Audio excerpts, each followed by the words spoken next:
Today we're diving into episode 4 of S-Line. We begin right where the previous one ended.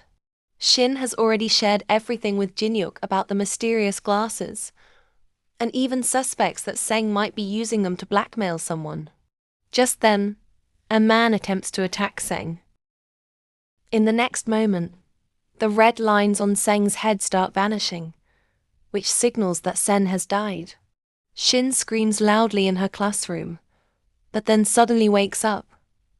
It was just a dream.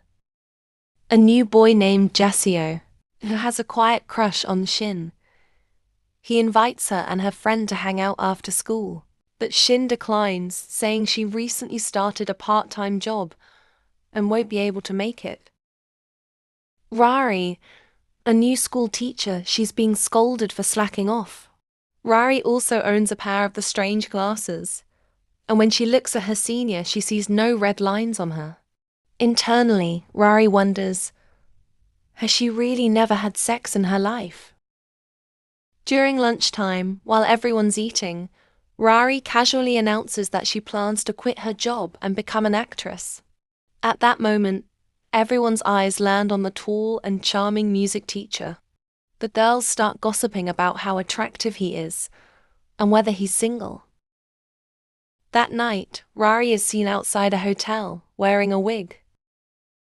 On the other side, Jinyuk is trying to convince Dong that these glasses are the reason behind all the strange events. They reveal people's sexual connections. Naturally, it sounds unbelievable. Shin is working her hotel night shift when her friends show up wanting to check in. She refuses, saying they're minors. The younger one fires back. Aren't you a minor too? Then how come you're working here? Eventually, Shin gives in and lets them in. The group sits down and chats casually. Just then, Rari walks in, the same girl from outside, and checks into the hotel.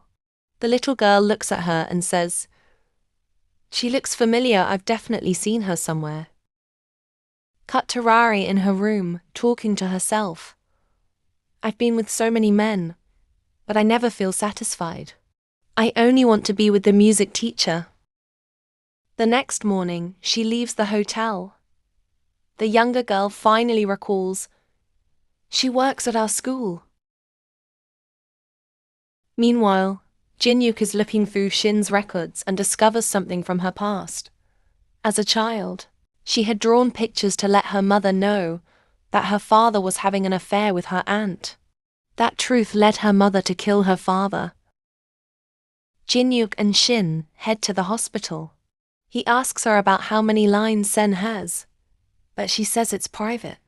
However, she does mention that whoever Sen is connected to isn't a student at their school. The next day, Shin sees a news report about a criminal who's wearing the same type of glasses, confirming that these strange glasses are spread all across Korea. Rari, still obsessed with the music teacher, visits him. They have a normal conversation, but by the end, red lines connect between them, meaning both of them feel sexually attracted to each other. After school, Jasio takes Shin to a swimming pool. Shin jumps into the water and stays under for a while. Jasio, worried, jumps in to rescue her. Later, the two sit and eat noodles. Shin confesses that she sees red lines on people. Jasio asks if she sees any on him. She replies, "No, there's no line between us." That night, as Shin returns home, we suddenly notice a red line on her head. At the police station, a woman comes in who knows Jinyuk. Dong jokes around, asking if she's Jinyuk's girlfriend or if they've done the deed. Jinyuk denies everything, saying he just wants information about teacher Gaean, not for personal reasons. Once again, Rari checks into the same hotel room. While Shin is cleaning, she overhears Rari talking to herself. "I sleep with different men every day, but nothing gives me real pleasure. What's wrong with me?" She always books that particular room. And the reason?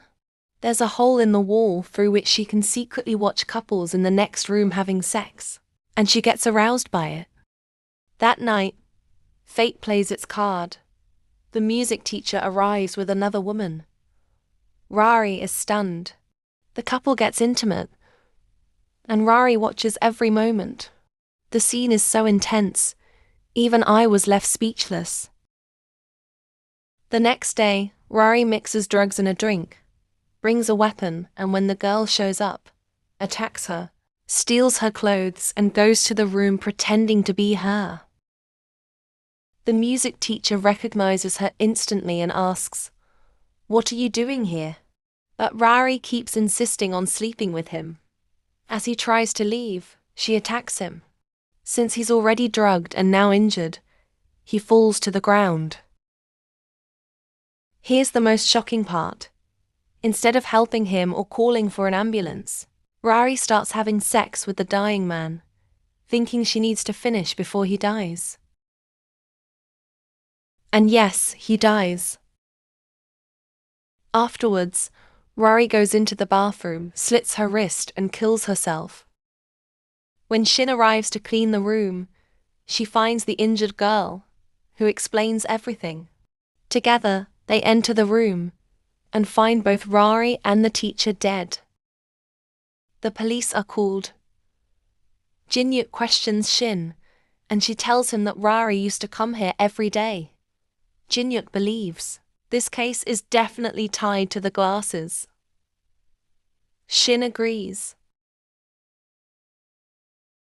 Later, Jinyuk drains the bathtub at the hotel and finds Rari's glasses, almost as if he knew they'd be there. When he puts them on, he sees so many red lines, even he's shocked.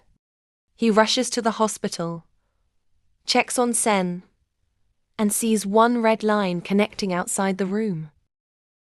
Please like, share and subscribe my channel for episode 5.